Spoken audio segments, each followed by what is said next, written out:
Alright folks, welcome back to another edition of Not Funny Guys Presents Go Team Venture. We're rocking into Season 3 now. Just a quick reminder, this is the last season that's available on Netflix, so by the time we get to the end of this part of the season, I'm definitely going to try and make sure that I let everybody here know what are some other potential places you can go and watch it if you don't own the DVDs or the Blu-ray or the digital version, which I own most of those personally. And also, before we get started, just a reminder to like, subscribe, follow, comment, join in with our Venture rewatch, send me ideas, gripes, complaints, all that fun stuff. But let's go ahead and get into it. We're picking up with Season 3. We're now entering Season 3, and we open with Shadowman 9 and the Cradle of Destiny. And this was originally aired on June 1st, 2008, which is worth noting because if we go back to last season, it's now been almost 2 years since our last episode. So fall of 2006, so we're talking like 18 months. Again, we've jumped ahead time-wise with the Venture Brothers. Not exactly the most consistently releasing television program, but and this, of course, episode was written by both co-creators, Jackson Public and Doc Hammer. And this one we dive into kind of like a lot of interesting backstory because we find the Monarch and Dr. Girlfriend brought in by the Guild and the Council of 13 and kind of put on trial, exploring whether the identity of the Monarch is exclusively to his arching Dr. Venture or something else. And so this takes us back in time to when they first meet. So yes, let me see what I've got here. We have the Monarch, Dr. Girlfriend, and they're fighting. They're talking about the confession that was leaked at the end of Season 2. And then, of course, we cut to the credits where the credits have been redesigned to where it's now them and 2124. We find the wrecked Cocoon and the 2124 and the other henchmen trying to figure out what to do. So we're kind of like in the direct aftermath of Battle at Cremation Creek. And all of a sudden, Lady Au Pair, Dr. Girlfriend's old little moppets, Tim, Tom, and Kevin show up and start bossing 2124 and everybody else around. And they set them on a mission to basically rebuild the Cocoon. Of course, we find Dr. Kim there, like I said, we always see the silhouettes of the Council of 13, and I know they've now devised who most of them are, and we'll get into that eventually, because we're not done with Council of 13, but it's always fun to see the weird silhouettes and how they keep talking over each other. It's the most incompetent group of supervillain council I think I've ever seen. But they go into a whole backstory about their connection with Phantom Limb. They go back in time, where we find out when Phantom Limb, basically, we also learned that Dr. Girlfriend's name is Sheila, and he basically recruited her out of college to be a guild villain by basically dropping his pants to reveal that you can't see anything, just like you can't see his arms and legs, even though it is a funny little bit there. And of course, this is all tied into the interrogation about the Monarch's past. And of course, we find that Dr. Girlfriend, we go back again and we find her with Watch and Ward as Lady Au Pair, and how this sort of version attempted a supervillain thing didn't work out. And so they're basically trying to help her with a new version, basically maybe even having her, rather than going solo, being a second. So there's a whole lovely little institution here. They even offered to mutate her, which was horrifying.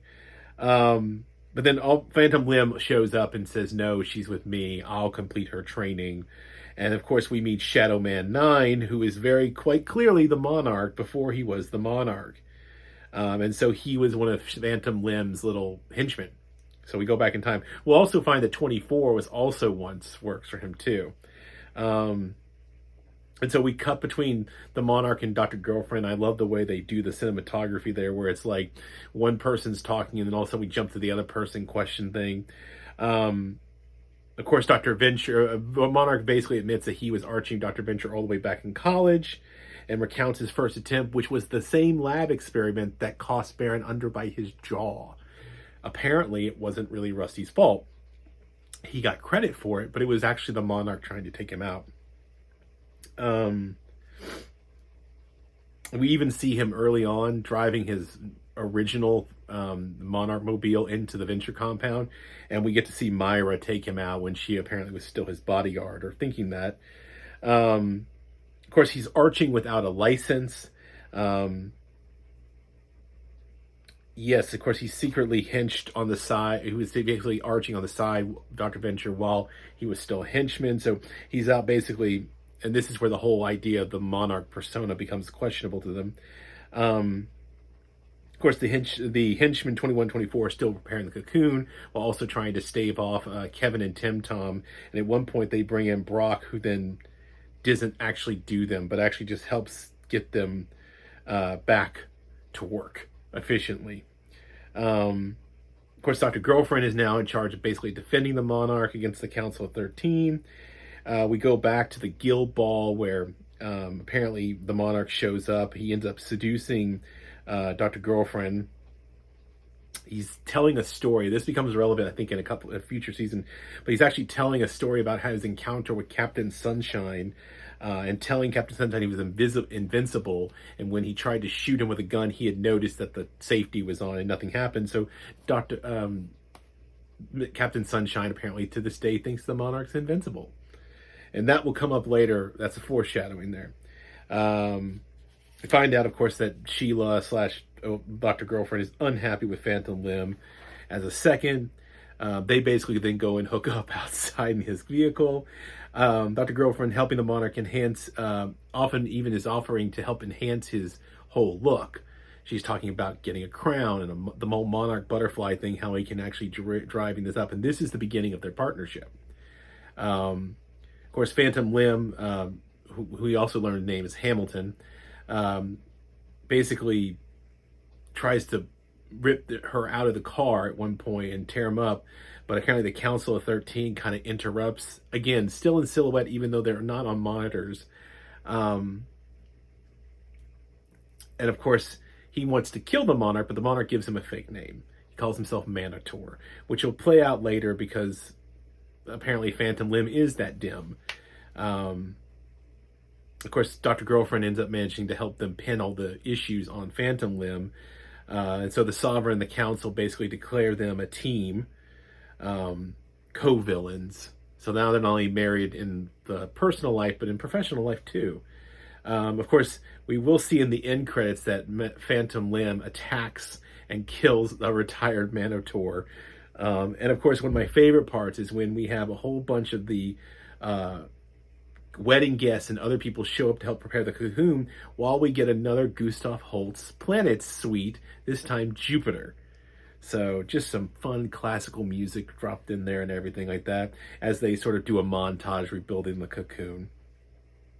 So, fun episode, a lot of interesting backstory stuff we get played here, which is always fun. So we're like building the lore and the characters. And this time, unlike last time, we're not getting 3 different versions of Phantom Limb's origin. We just really just get his origin of recruiting Dr. Girlfriend and first encounters the monarch and everything of that nature. And of course, this also leads the monarch to surrender up his arching of Dr. Venture, which plays into our next episode. So our next episode is The Doctor is Sin. So let's take a look at that one now.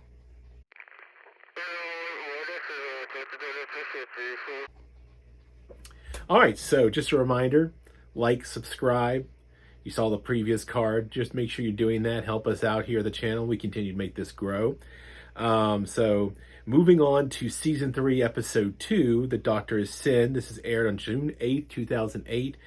This one's written by Jackson Public, and this has us return the character of Dr. Henry Killinger. But we find Dr. Venture using an experimental hovercraft in the opening sequence to basically try and recruit day laborers. But the people he's looking for, these are unskilled laborers, not rocket scientists, plasma engineers, and the things he's asking for.